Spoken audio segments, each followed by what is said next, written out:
Salut à tous, alors petite vidéo rapide pour vous présenter donc un setup sur USDCAD. Mais avant de vous présenter le setup, je vais vous montrer un peu donc, la structure sur une grosse time frame, à quoi elle ressemble. Donc c'est important de savoir la structure sur la grosse time frame pour pouvoir anticiper un mouvement, savoir la direction du marché. Et quand on connaît la direction du marché, on gagne un peu en confiance sur notre trade. Alors, du coup, qu'est-ce qu'il nous a fait? Donc, il nous a fait un down ici, donc l'impulsion vers le bas. Il nous a fait la correction vers le haut. Et il nous a fait ensuite une autre impulsion vers le bas. Et là, ce qu'il est en train de faire, ça ressemble à une correction. Parce que ce mouvement ressemble plus à ce mouvement-là, plutôt qu'à cette impulsion ou cette impulsion. Donc, on sait que c'est une correction. Donc, je m'attends à ce que plus tard, il fasse un autre down pour compléter cette correction-là de cette impulsion-là pour ensuite monter. Mais ça, c'est un mouvement qu'on verra peut-être dans 1 an, 2 ans ou plus. Donc nous, ce qui nous intéresse, c'est trader la correction à l'intérieur. Donc on va aller en 1 heure. Et ensuite, on va regarder ce qu'il fait. Alors, il nous a fait donc l'impulsion ici vers le bas. Et là, il est en train de faire sa correction.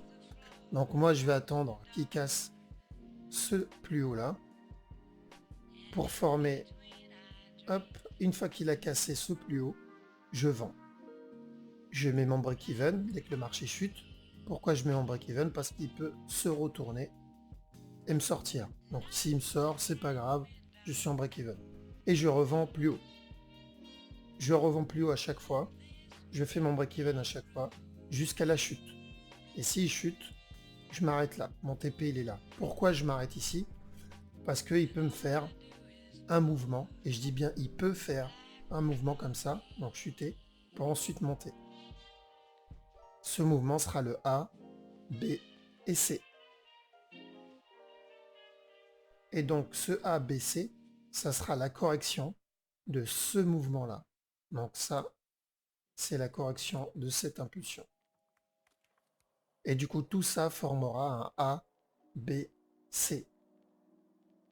Et ce A, B, C sera la correction de cette impulsion-là, pour ensuite chuter. Donc je dis pas qu'il va faire ça, mais je dis que c'est possible, c'est une possibilité. Et vu que c'est une possibilité, je dois en prendre compte dans mon trade, et du coup, en prendre compte pour mon take profit, etc. Pour pas me faire surprendre derrière. Parce que si je prends pas les possibilités en compte, là je peux me faire surprendre et perdre un trade bêtement. Parce qu'il peut faire ça, donc un simple zigzag, un simple flat, mais il peut faire plein de choses. Donc il peut faire des flats, il peut faire des zigzags, des triangles, des doubles ou des triples tri. La liste est longue. Donc là je vous ai donné donc un flat, il y a plusieurs types de flats, zigzag aussi, triangle, il y en a plusieurs aussi. Donc c'est pour ça, il y a beaucoup de possibilités et c'est bien de les avoir en tête. Donc ça, c'est un mouvement possible. Et vu que c'est un mouvement possible, je mets mon take profit ici parce qu'il y a de grandes chances qu'il atteigne ce point-là.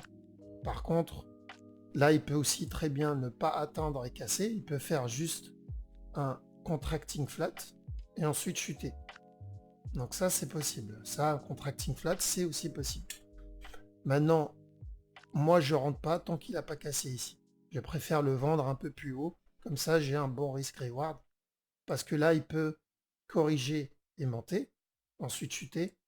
Mais il peut aussi juste chuter directement, comme il l'a fait. Parce que l'USD-CAD, quand il fait des impulsions, en général, il rigole pas. Il fait de bonnes impulsions. Donc, on va voir. Là, ce qu'il faut faire, c'est attendre la cassure ici et vendre jusqu'au plus bas. Voilà. Donc, c'est bon pour l'USD-CAD. Du coup, je vous souhaite une bonne semaine de trade. Moi, je retourne repérer des setups. Si vous avez des questions, n'hésitez pas, j'essaierai d'y répondre. Et n'hésitez pas à partager, parce que ce système-là, ce principe de wave, le wave theory, en France, il y a très peu, si ce n'est peut-être personne qui utilise ce principe. Donc, et je trouve ça dommage parce que c'est une technique qui marche très très bien. Donc n'hésitez pas à partager la vidéo. Sur ce, à la prochaine.